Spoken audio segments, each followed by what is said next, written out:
Hey everyone, and welcome to the On Davos webinar series. My name is Robin, and I'm the community coordinator on the On Davos core team, together with Mark, Stephanie, and Dorothea.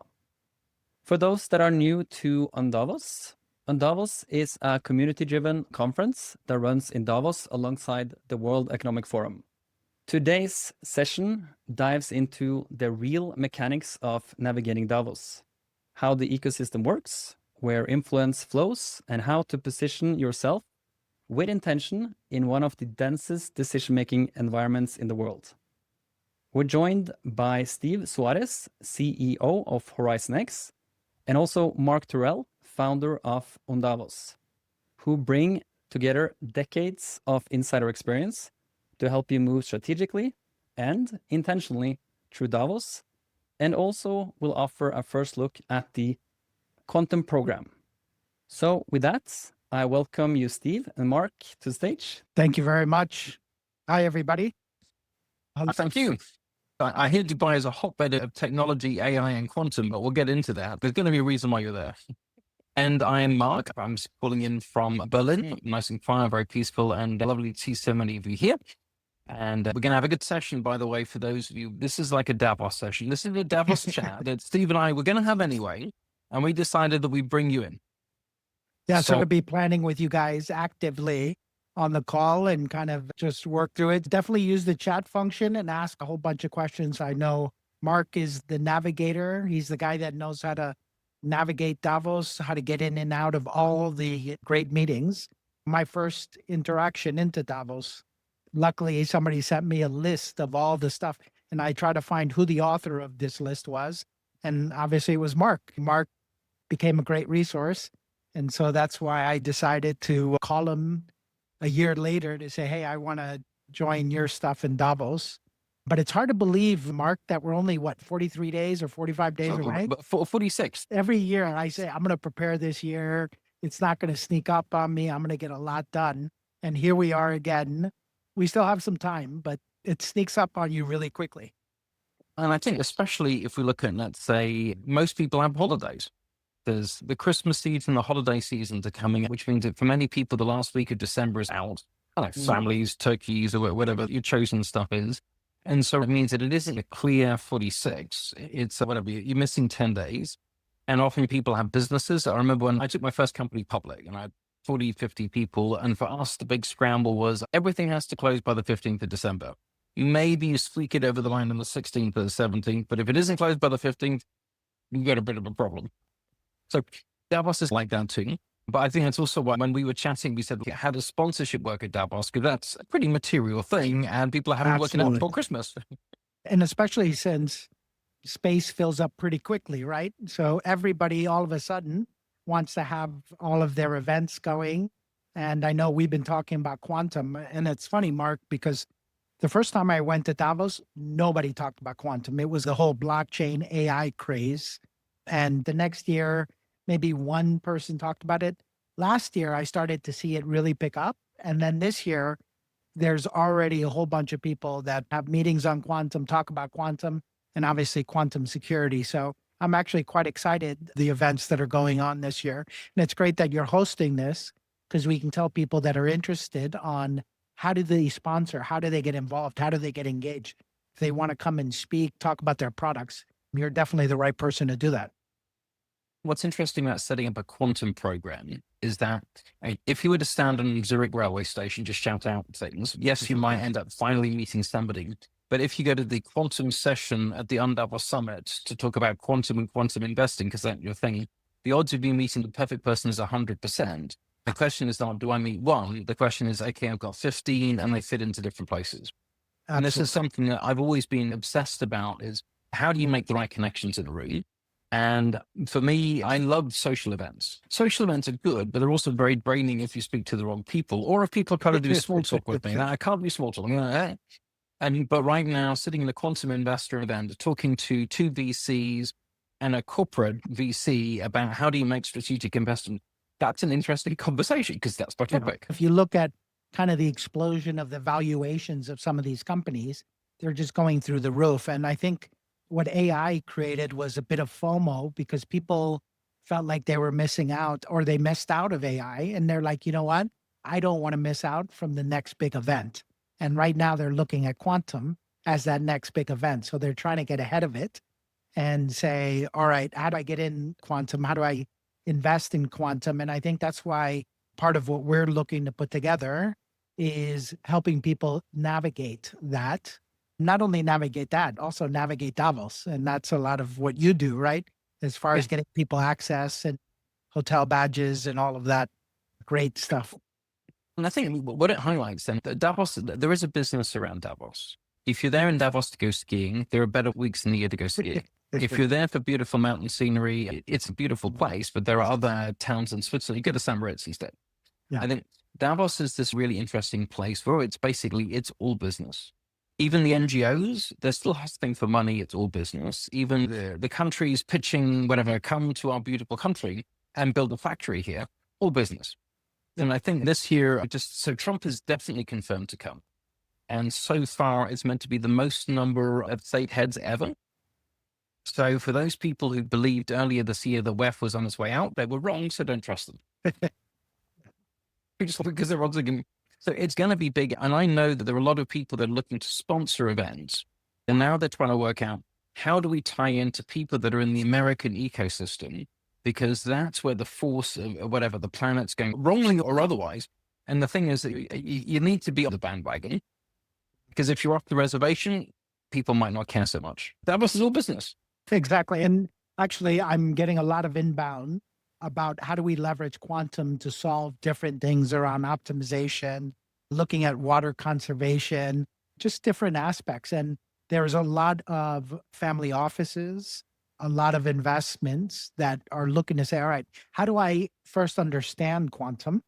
And second, how do I invest? How do I get involved? And I think that's some of the things that we're going to be working to dispel and actually encourage people. And you're going to have the right people in the room.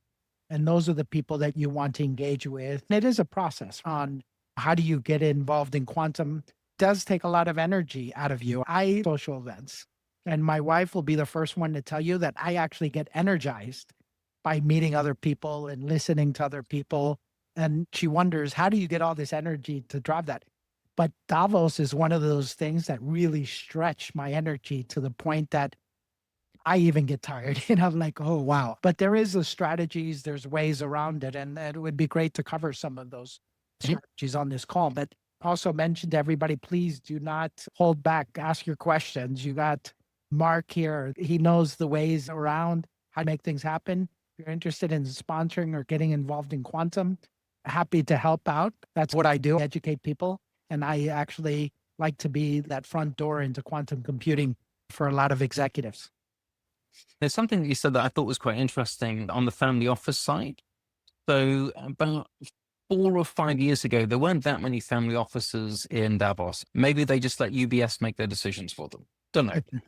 But there's been a change that's been bubbling up through Next Generation Wealth, through more and more people wanting to be hands-on, wanting to also do meaningful things. And there's a certain amount of retreats you can do on IB. And once you've done probably 5, you might have done enough. So what I've found is that the family office community in Davos has gone from maybe 50, 60 people, and to some extent they would not be in Davos. I think it was around 5 years ago that one of the ex-Microsoft guys, he was asked to curate a tech program for a small group of family offices. Sure, you can drive around Lake Zurich and UBS will allow you to drive some Ferraris. Sure. But I think what's much more interesting is when you go to Davos and you spend a week and you say, okay, this morning we're going to do space, then get seriously into quantum. Then we're going to do a little bit of active philanthropy. Then we're going to go back into quantum because I've got some extra questions and I can still meet you. Yeah. And then I want to talk about new fund structures. Then I want to invest in the company. And then I want to go party in a Burning Man feather costume. Then maybe that's just my family. You missed out Barry's piano bar as well. Yes, it is the sacred altar of Davos. Yeah. And by the way, it looks as though a piano bar at the Hotel Europe is not going to be accessible this year. The Indian government and the Indian states have taken over the whole of Hotel Europe. Oh. So that means that it's Barry's. The next thing is that Barry's gets harder and harder to get into because it's actually Barry's is the Cloudflare lounge. Yeah. And Cloudflare are realizing that they might as well use their lounge for private events because they're Cloudflare. And so Barry's, you might end up having to queue outside at 1 o'clock in the morning. to get into Paris. It's still, you have to do it. It's pilgrimage. Yeah. I've been lucky. They like me. I don't know. I've got one of those distinctive faces and they point and they're like, that guy, he can come in. So hopefully I'll keep being nice to the Cloudflare guys and see if I can get in. So family offices is one group, investors is another group. And so Davos is about 30% investors. And this is a big deal in that most investors are still looking for money. Because they're successful, they have Fund 2, Fund 3, and Fund 4. Anything that they've invested in will need Series B, C, and D. Quite often, if you're managing a fund, you need to do an M&A, merge it into something to make it bigger, etc. How have you found investors in general and then quantum specifically? What's the Well, appetite like? I think it's really good. And I think, like I said, more people are getting engaged in quantum.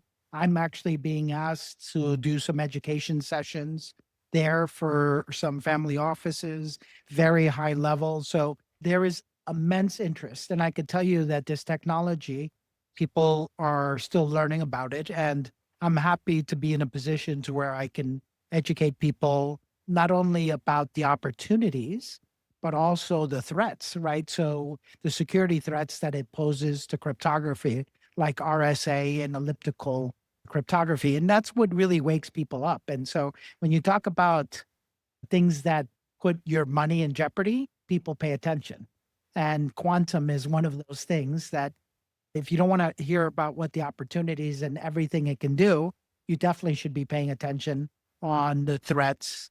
And the World Economic Forum has been putting out guidance about quantum computing and how to protect yourself against kind of the the increase of these quantum computers and what they do. I'm not a person that likes to fearmonger, but I think what's great about having these conversations at Davos is the quality of the people that you're engaging with are really there to do serious projects, look at where to invest, what to do. And everybody wants to network. So you look around the room and typically if you're shy or whatever, it's hard. People are there to meet other people and they want to network. So I see that there's a poll. How many times? 10 times plus veteran. Oh, do I have to? Am I allowed to vote? Yeah, you're a veteran. So how do you find who is serious? If you're looking at quantum and you're like a quantum expert, do you give people like, what are your 3 questions? And based on that, you're like a beginner, serious expert, or? Listen, everybody's a beginner when it comes to quantum. You can say, hey, we're quantum experts. And I actually, when somebody tells me they're a quantum expert, that kind of scares me because the reality is the technology is so nascent that there's very few people in the world and there's so many different complicated branches of quantum that there isn't somebody that kind of knows all of it. There's people that may know specific parts of it. So it's good to have that conversation. The good news is that I've got enough knowledge that I can be a bit dangerous to the point that I'll know if somebody's BSing me or not. And I think to your earlier point, you want to have conversations and make sure that they're fruitful conversations. The minute you realize, hey, this is not really going anywhere, or there's no value there, I think it's in your interest and helping the other person to say, hey, I'm moving on, or I'm going to go grab a drink or something like that, because there's so many interesting people to meet. And you can have a plan to go to Davos and put a whole schedule together hour by hour. You know, that plan goes out the window as soon as you find the most interesting person and they start talking to you. And then you sit there 2 hours going back and forth and just vibing together. And I think being dynamic, being able to be that flexible will add to that experience for you in Davos. I know it has for me. And when I meet people, the thing is to say, what brings you to Davos? Ideally, let the other person speak, because then you can decide how you pitch what you say based on what they say. Typically, people say, hello, I am here to do B, and what I'm looking for is C.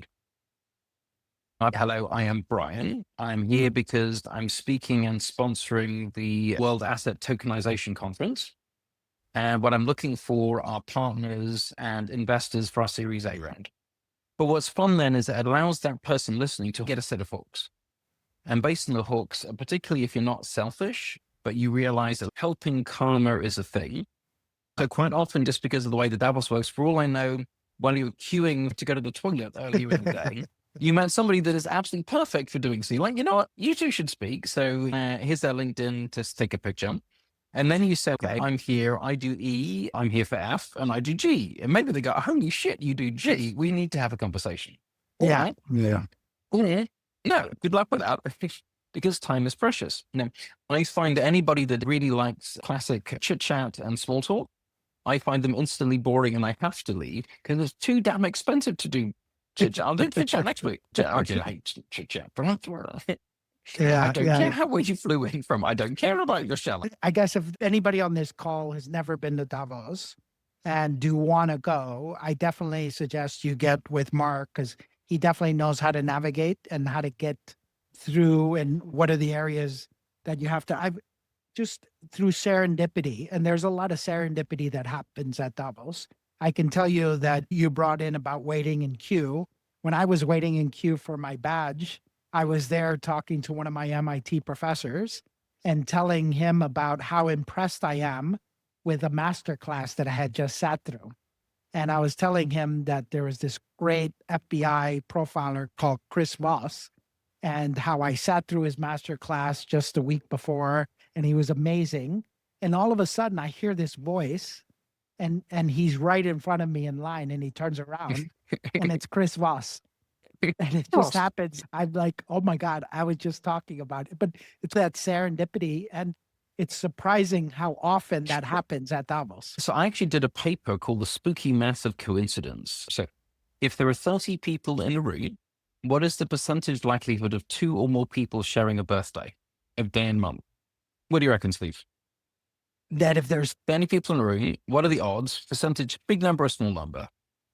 71%. wow. So my birthday's the 3rd of March. What's your birthday? January 16th. Right. So we could ask in our group right now of 60 something people, how many match against us? Most people are egotistical. They think, what are the odds of somebody matching me? This is the wrong mathematics. This is Bayesian mathematics. And what it means then is that the odds, as soon as you have a large group and you say, this is what I do. So if you mention a place, a company, or a thing, the odds of getting a match is extremely high. A specific match might be quite low, although in Davos it can be quite high. So right now, engineering of Davos is based on the spooky math of coincidence. And I know that when I went there and there were only about 3,000 people, it was quite hard to get a match for me. But I worked out if I just persuade 20,000 people come, the odds of me getting a match is more than 100%. And the odds of others getting a match is more than 100%. I just needed more volume, which is why more people come. Absolutely. You know what, Mark, let me just ask you, because there might be some people on this call that they have companies, they want to sponsor, they want to showcase their companies. Davos is an amazing place to say, hey, we sponsored certain events and you have a great location for it. And I know you have a lot of people going to different rooms and going to, so if I were a company that wanted to sponsor a family office or investment and I wanted to put my branding out there, I wanted an opportunity to speak on one of your panels. Can you walk us through how does that work? What would it take? How do I just pick up the phone and call you? What do I need to do? So always happy to have a chat because to some extent, then this is a conversation and relationship type of business. This isn't you just click a link and whatever, spend 50,000 to buy lunch. So it doesn't quite work like that. So a lot of the things are also then working out, let's say, what do you really want and how do you make it fit? Let me walk you through pretty much my last 2 days, because maybe this is a good example. The last call that I was with one of the major banks, and they have a branch of their bank which is doing lots and lots of new stuff, and nobody knows about the new stuff. Yeah. Now, they're in the Congress Center. So sure, but they know that they pay $400,000 to be in the Congress Center. The CEO has got 6 minutes on stage. The CEO will not mention the new stuff because there's only 6 minutes. And so right now it's as though they completely waste a year's worth of traction. For them, I worked out the best thing for them to do is take one of the Davos Summit programs, because let's say if health is their topic, and if, by the way, health isn't their topic, but if health was their topic, sponsor health at Davos, because that's a whole half-day program. Then if you're trying this, by the way, in terms of cost, you're looking at around 25,000 gives you the sponsor. Now, what you're doing is you're covering the production costs. Switzerland is expensive anyway.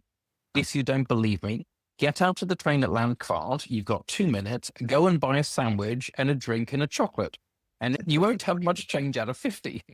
So it's also Davos. If you've tried to get accommodation in Davos, there are literally thousands of millionaires and billionaires coming into town. There are only 2,500 hotel rooms and 2,700 WEF guests. There are demand and supply, even if you didn't do economics, this is a pretty easy thing. So there's a demand and supply thing coming in. Now, what we have then is that 25,000 covers you to sponsor a program. Now, benefit of this, you don't have to organize it yourself. Right. If you wanted to organize your own program, you could easily look at 60 to 100,000 to do your own thing. And there are 10 things you have to do right as a minimum. If you get any one of them wrong, you're basically fucked. 8 of those things are obvious that you shouldn't get wrong. 2 of them are secret things. And right now, if you screw up what does this mean? I had one company, a big communications firm, so they should know how this thing works. They paid 80,000 3 years ago to do an event at the Belvedere. For some reason, they thought it was a good idea to do Thursday morning, 8 a.m. They had a 6-person team. They had an 80-person room. Only 12 people turned up, including most of their team. 80,000 in the toilet, and you lose your job. Yeah. Okay. Yeah, exactly. Okay. So 8 a.m. on a Thursday after Barry's bar, you pretty much have to just leave the bar and go straight there. So there's certain types of groups of people that you can get. So maybe if it's the yoga people that go to sleep at 10, I mean, they're great. I typically see the morning people when I'm going to bed, but that's just, I do a little bit less these years, but certainly over the years. But just going back to then, so what does it mean then if they get a sponsor? Is that you want to have a seat at the table, you want to be part of the conversation. When you're sponsoring at more scale, you have at least a little bit of say over what the narrative is. At the same time, though, at least for our summit, we don't have pay to speak. Also, let me just say, I was just at an AI conference in Paris where big tech companies pay large amounts of money and they seem to get their most boring person on stage to do the keynote. So Steve and I right now, for example, so Steve, you're curating the quantum program. And if I come to you to say, here is a company, they're paying me 10,000 to speak, can you fit them in? And you don't like them, what would you tell me? I've already told you. I think I told you last year, don't put these people on the panel or don't put this person on the panel. They're just the wrong people. And I think the good thing is that we're definitely going to bring quality and we're going to bring people that are talking about real value and what they're doing. So yes, we are going to be very picky on. And what probably people don't realize is that we're picky on 2 sides. We're picky on who hits the stage. We're also really picky on who gets into the audience. So one of the things that's happened in most promenade venues and most Davos venues are tiny, like 50 people, 70 people. So certainly not the 500 people you might have in a Marriott. So what it means then is that we want the right people in the audience. And I think for the quantum event, we had 500, 600 people applying. Yeah. And it was very target rich. In other words, it was the right level of people and the people that you really wanted to talk to. And I could tell you that for me, a lot of the people that I ended up talking to, I either did deals with them after the fact or I'm doing deals with them now. And so it's a great place to do deal making and meet the players. Because if they're showing up to your event, last year I talked about quantum computing, there's so much out there that people can go to. So if they're showing up to your event, they really want to learn about that. And they've got ideas, they want to cooperate, and you get all ages, all people doing all kinds of crazy stuff, which I find very interesting. It doesn't surprise me, just the different level of work that people are doing and how exciting it is. So that's why I make it a point now to try to join every year and be part of what you're doing, Mark. I'm really pleased to hear that. Does definitely highlight that Davos is all about the follow-ups. It's hard to get that across. I've got literally my stacks of business cards here, my Davos stacks. And these business card things, I take the top 5 off the list that I have to contact. I then struggle to ever do the next 10. Now, the thing is, though, one business card makes enough money to cover the year. So to some extent, you can get a very good yield from Davos by being mildly okay to crap. I think then what I'm fascinated by, I mean, this year, I've just gone, about 5 or 10x over anything that I've done before because it was better planned with follow-ups. But that highlights, I think, for the sponsors. So for the sponsors, you shouldn't just think about it as cutting a check. If you want to cut a check, sure. But you're really looking at how does this fit into the objectives that you have? Who is it that you want to speak? Who do you want to be positioned towards? Another thing that I'm finding out that I'm having very good conversations with people, giving them ideas to say, what are you going to offer people to do in March and April and May?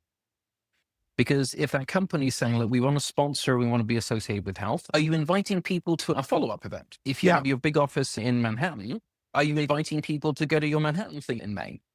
So planning a follow-up, the thing is that planning your follow-up ideally December, or worst case, beginning of January, is if you decide to plan your follow-up in February, before you know it, it's June, and you didn't invite anybody. No, forget about you, because even while you're meeting hundreds of people a day, they're meeting hundreds of people a day. So it's important that you distinguish yourself. I saw somebody asking about recommendations. Number one, I would say get your QR code as your lock screen so that you can show people your QR code. This way you can exchange contact very easily. And what I would do is take their business card and write something distinctive about them on the back of their business card so that later you're like, oh, I know who this person is, and you'll know how to follow up. And so what I usually do is I use HubSpot. On the app, you can scan the business card. So it'll take all that digital information, and then you can have certain template emails that you don't have to write the email up. Just say, hey, I saw you at Davos. Fantastic. Here's the stuff that I'm working on. And if any of you guys I've met, I'm sure you would have seen one of those template emails coming from me. So automation is your friend here because you're going to meet so many people. That's key. Can I give you a tip, Steve? Yeah. Can I upskill you? Yeah, Okay. please. So right now I've got my chat GPT, and I have a project in there called Conference Prospects. Okay. And what I do when I speak to somebody at a conference or a meeting, I then do a quick, 1-minute voice message, which gets transcribed instantly, to say, this is the company, this is what I want. So Nebius is an incredible data center, one of Europe's champions. I met them. So my start of my chat was just Nebius proposal. Mm. And they'd already started to make a proposal. It worked out who Nebius was, what they wanted, and everything else. And I said, stop it. I want them right. And so I then ended up making a proposal to invite them to join the summit. And that meant that within 10 minutes of me walking away from the stand, I'd already sent it to them. So I think there's a whole bunch of whatever sneaky, clever AI ways that will have to increase your hit rate dramatically, which is super good. Yeah. But I do think there is a spontaneity that you need to have. Yeah. So I used to do voice recordings in with each of my business cards.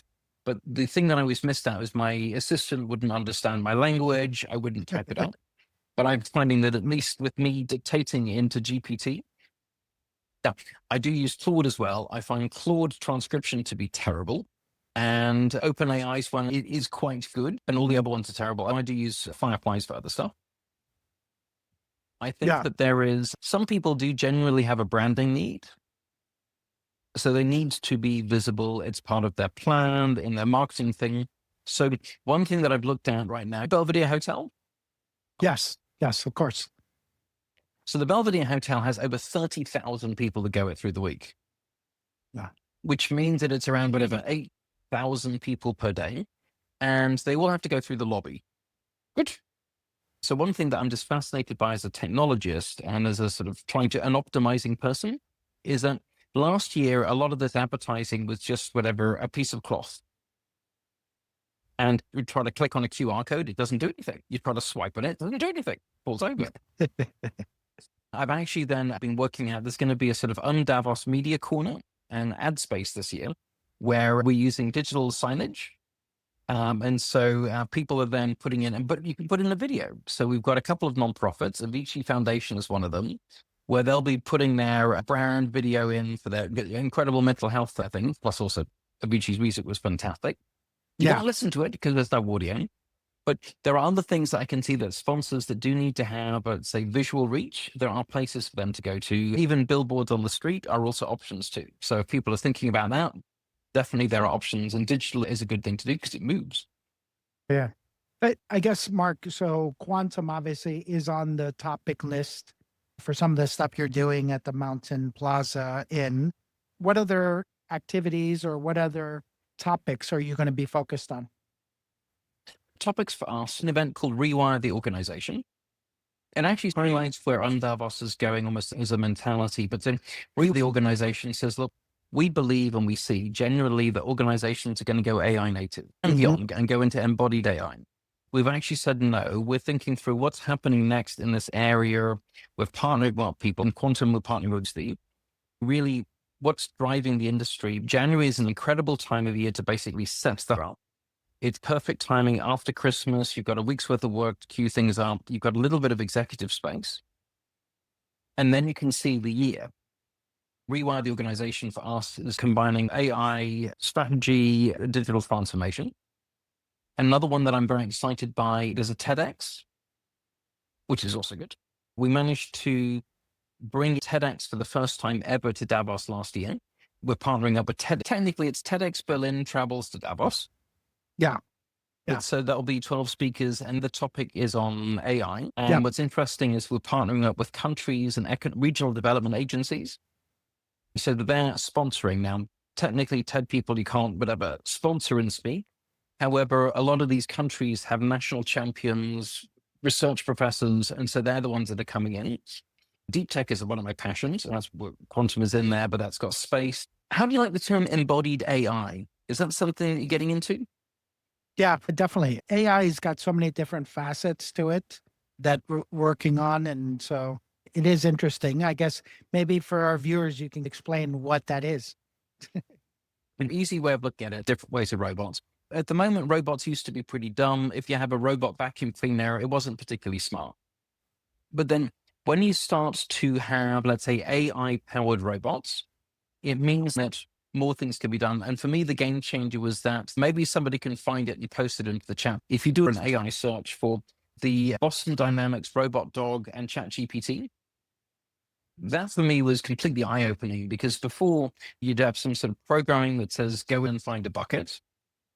Whereas if you've got, because it's got a camera anyway, but now because it's got a microphone and it's got speakers and access to GPT, and GPT had access to its data files, it would go in and it would say, there are two buckets. Do you want the red one or the green one? Yeah. Before that, robots were basically really dumb. Yeah. Now you basically add a large language model to it, even like relatively dumb math. And then all of a sudden, and we see that, but you're looking at a massive exponential scale, because then you could imagine whatever trillions of robots going around and doing stuff. Inside your body, outside. Yeah. And you got companies like NVIDIA creating the chips for the brains. You got the software of OpenAI driving that. You've got Tesla maybe helping on the battery and the battery life. And so you have all these different companies coming together to really make that a reality. I know in our conversation, we talked a little bit about quantum. So just a little bit about the audience is my focus is really around helping companies put together quantum strategies. And I do that through quantum education. So Mark, last year when I was on the stage, I was talking about releasing a course at MIT for quantum for executives and government leaders. I was hoping I could release it at your event, but timing and the universe wasn't with us. But now we've got that out there. So for anybody interested, I just put it out on the chat where we have a bundle of 5 courses. You get 7 certificates from MIT. And if you use the promo code HorizonX, actually this week you get a 17% discount. So yeah, take a look at that. And then the other thing from a quantum perspective is I'm the co-founder of this company called the Quantum Index. So if you open that up, you can see we've got financial services, we've got automotive, we've got life sciences, and we just released our energy index. If anybody needs any support around quantum education, quantum strategy, or understanding who are the leaders in quantum in industry, that's what I focus on. Having sponsored lunches, there are different ways of doing Davos. And one thing that works very well are breakfast, lunches, and quite often dinners as well. But breakfast and lunches work well. And this is where you basically have an expert lunch that is sponsored.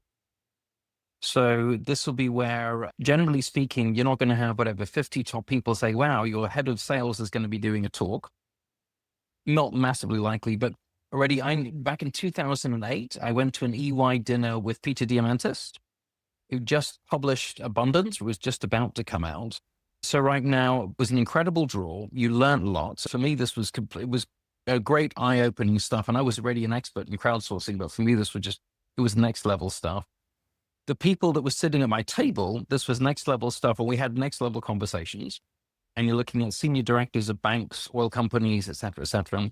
There's a lot of interest right now, but get it now before it goes, about companies sponsoring lunches or breakfasts, bringing in an expert speaker, not overloading it, but creating these intentional spaces to gather people together around some content. And that's something to think about. So if anybody's got that in mind, but let me now tell you the problem with that is that there are very few restaurants that you could even use. And also the city is clamping down on unauthorized catering, catering in certain places. It's a food safety issue. No. There are many prom venues that literally do not have a kitchen. And they're not allowed to drive a truck down the street. It's not unheard of in Davos things. You have people running around a street with whatever sort of bags of strudel. So what it means then is that if you are thinking about doing something on Wednesday lunchtime and you got 2 restaurants that you're speaking to, if you say, give me a week, it will be gone in a week.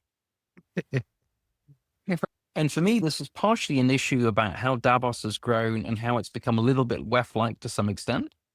Because WEF people, oh God, I don't want to say don't fuck around. What I mean to say is that they don't mess around. Sorry. But so right now, they know how the game works. You were at HSBC before, so you're a big company guy. And you either do or you don't do. And you're, yes, no, but you don't sit on your hands for 2 weeks and think about it. What the hell? 20 years a bank. I'm a recovering banker. I'm conscious of time. I'm going to put my LinkedIn if anybody wants to connect up with me. I put a lot of information out in Quantum, but I want to give this back to you guys to say, what questions do you have? You've got Mark and you've got myself. We can definitely answer any questions, anything that we haven't covered. As you can tell, we're very excited about Davos. We're looking forward to seeing Mark face to face back at Davos and making some stuff happen and working with companies to make sure that we can help them really get their message across. It's an exciting time. So please don't be shy. Ask your questions here. No math questions tonight. It's a bit late here, but I'd love to hear from you and see what questions you have, either about the Davos, about quantum. Yeah, anything like that. Anybody want to put up a hand? This Yep. can be any topic. Put up your hand and let's showcase some people. I'd love to showcase some people that are brave enough to ask their questions publicly. And I see a couple of familiar names. Scott, you're one of them. So I'm hoping you'll ask some questions and stuff. We got to get Jim off of mute. I just saw somebody ask about badges. So you definitely should be talking about badges. Oops, Thanks, whoever unmuted me. Thanks for this. Who is organizing the Davos Berlin TEDx? That is a guy called Stefan Balzer. So I will get his information from Telegram and I'll pop it in. Yes, I'll get you the information on that. And it's partnered with Davos Summit. So I'm still a good person to speak to, but just on the content side for Quantum is Stephen Balzer. By the way, you don't have to be called Steve or Stephen to run a program or Stephanie, but it seems to really help. I think they have an algorithm that just says hit the five letters of your name. Just spits them out. Yeah, but Excellent. that'd be Stefan. Thanks, Jim. We'll go ahead and add that. I saw there was a question around, do you recommend all buying a badge for access to some events? I could tell you that Davos or it's all pretty boring if you don't have because your access gets limited. So I would definitely recommend getting a hotel badge. To some extent, it depends on, let's say, how WEF-like you are, how investor-focused you are, what your budget is. A hotel badge generally will set you back like around 1,000 francs. And that's because events at the Belvedere are very expensive. And you can't just get a hotel badge from the police.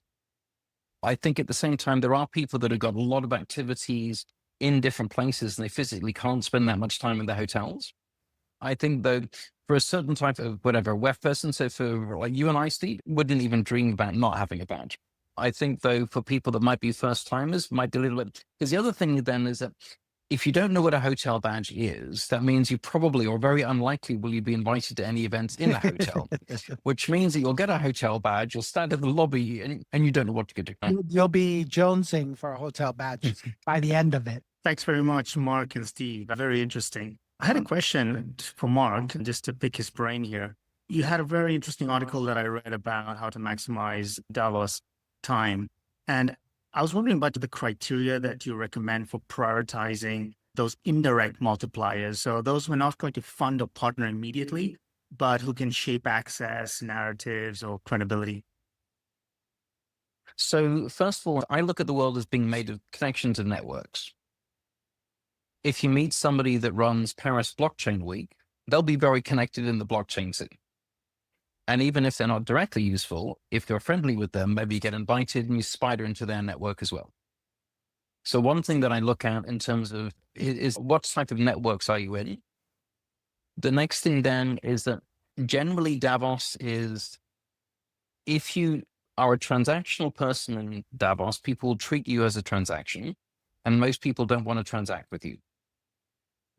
So one of my sort of minor level creepy moments was actually at an investor reception that we hosted it on Davos on the Tuesday. And there was a lady going around saying, people, are you an investor? And if you said no, she just ran off. And I found this is the most uncool thing you could possibly do, because also investors would be listening to her and I'm not going to say yes. So she just didn't do it very well. I think, though, time is still very precious. So if you find out that you're talking about whatever you're thinking about going to Turkey on holiday, you probably are having the wrong conversation. But I would say it's probably your fault. You might need to skip out.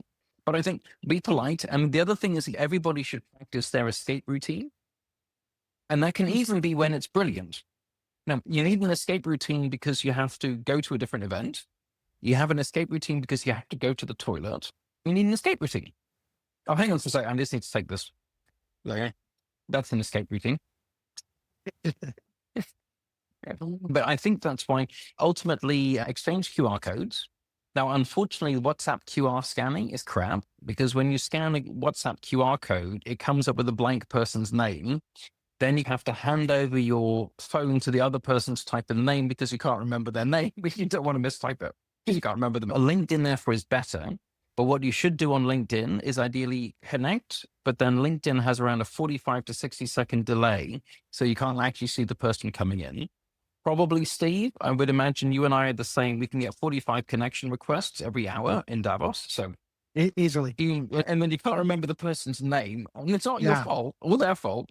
If you do, the ideal is to send a message as quickly as possible to say, hey, fantastic meeting you at the Deep Tech event on robotics. Let's follow up. And then you send them a Calendly or cal.com link for your booking time slots. But let's go to Hello.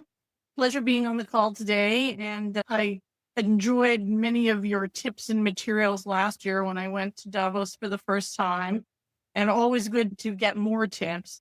So I thought I would just share that I know very little, but once you've been there once, you know quite a lot more than most of the world just from having experienced it. And I assume that each time you're there, you just know more and more. I love getting the tips and advice. At the same time, I think that what Steve said about being opportunistic and being able to pivot is very important as well, because I met some wonderful people while I was there who invited me to things, got me into things where people had said no and rejected me and I wasn't on the list, and they were able to get me in because I was with them. And so, not that I was trying to be transactional and hanging out with those people, but people are in many cases just very open and friendly. They're there to do business. They want to be helpful. And some of these events that might have turned you down before too, if they don't have the turnout that they were hoping for, sometimes they'll just let you in or let extra people in. So I think being opportunistic is important. And thank you for bringing up. No, for sure. Well, and also being nice to people, because the thing is, you have no idea who's watching you. So when you're shouting at somebody, you have to be really careful, because in all likelihood, the person who's running the event that you're about to go to next is watching you. You know what it's like when you're queuing on the airplane and you've been queuing and you're basically like nudging him with your suitcase because you're just really pissed off with him. You're going to be sitting next to him on an 11-hour flight. Like, this is how karma works. Excellent. I think we probably have enough time for 2 more questions, and then we'll close up with the call. So on your iPhone, you get a text replacement. And so right now, if I look at some of my favorites that I have, VVB is what I do because that's my calendar thing. And now I've decided that I want to be nice to people and personalize LinkedIn messages. So when anybody then messages, like connects with me, I type in LINKK. I then tap in and I change the 3 X's. If I've ever sent you lots of kisses, it's because I then manually then read the person's name and put it in. If I want to send you over welcome to Davos week, I type in DWW. What it's meant for me is that handling a 3,000 person community is minutes, it's not hours. And my view is that I exist to help others. I can help people go out of my sharing stuff. And since if I'm helping one with sharing stuff, another 10 people need the same. And that's what we're doing here with this webinar. Rob, so Steve, we were having personal chats. We just thought, how about we have a personal chat with an audience? Exactly. And that's And I think you're a giver like I'm a giver. We like to give and give to the universe. And there's so much knowledge that we like to share. And obviously, I really appreciated everything that you brought to that made Davos a great experience for me. And now that I can share my expertise on the stuff I'm doing around AI, around innovation, around quantum, and open other people's eyes about that. And it's actually really exciting to get people involved in this industry that's growing and very excited to be part of. Thanks for giving me that platform. I'm looking forward to seeing anybody on this call meeting face to face. If you see me at Davos or you come to the Mountain Plaza Inn or see me on the promenade walking, say hello, and I'd love to catch up with you. No, very definitely. And Steve, I'm hugely appreciated you joining in, really stepping in, and before then, and stepping into this much wider community. I mean, maybe then just some concluding thoughts from me as well, is that there are a lot of people that have done really quite well through Davos, and this is extremely important. Otherwise, we wouldn't come back. So I think there are other ways that we could spend a week. What I would say is that if you have managed to whatever cash out 1 million, 5 million, etc., you should support the community. We are planning to have a really good party on the Thursday night for the Magic Davos party. And so I myself, I think last year I bought whatever 50 costumes. Now I don't have 50 bodies, so I couldn't wear 50 costumes, but I thought it would be cool for at least 50 people to have funny costumes. Now there does have to be business, things do have to be paid, but we do realize that we get something from it, but we're not transaction people, we're relationship people. And then it's because of that, things get bigger and better every time. And where you can contribute, and whether it's sometimes your time, your skills, your inspiration, your energy, etc., all of this stuff is good to help keep growing this thing and keep improving the quality. Thank you, Steve. Thank you also to Robin and the Undavos team as well. Thank you all for joining as well, and the LinkedIn people as well that are listening on the live stream. And for those people that will be listening to this, who knows, in 2 or 3 years' time. I'm sure that the information is still useful then. But thank you. Thank you. Thank you.